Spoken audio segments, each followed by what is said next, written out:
तसं तर ना जगाची पर्वा आपण करायलाच नाही पाहिजे, बरोबर आहे. पण वाईट कृत्य करताना तरी करायला पाहिजे. आता ना बऱ्याचशा मुली आहेत ना इंस्टाग्रामवर डायरेक्ट दनादन कमेंट करतात तो घाणेरड्या. पण तर मी तर कधी अशा कमेंट करायला जात नाही. पण ना एक रील होती इंस्टाग्रामला की तुम्ही ना तुमच्या लाडक्या भावाचं नाव मेन्शन करा. म्हणून मी विकास असं टाकलं, तर आहे मला लाडका भाऊ छोटा आहे आणि तो मला माझ्या मुलासारखं वाटतो म्हणून मी गेली कमेंट की विकास म्हणून. तसे मला 2 भाऊ आहेत, पण दोन्हीचं लिहायला पाहिजे होतं, पण ठीक आहे एक विकास आला ठीक आहे. तर त्या व्हिडिओवर माझी भाऊजाई जाऊन मोठी तिथं कमेंट करते, हां का हो. मग मी पण म्हटलं होच.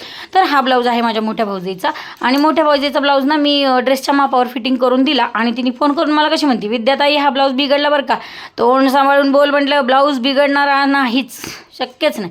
मग ब्लाऊज मापाचा मागून घेतला आणि 4.5 इंचांनी ब्लाऊज जास्त होता. मग ब्लाऊज वर जाणार का खाली राहणार आहे सांगा बरं. मग तिचा तो पण ब्लाऊज नीट करून दिला आणि जो पहिला ब्लाऊज होता त्याची पण मी फिनिशिंग करून दिली. तर मग बरोबर आहे का नाही सांगा, माझं चुकलं का बरं.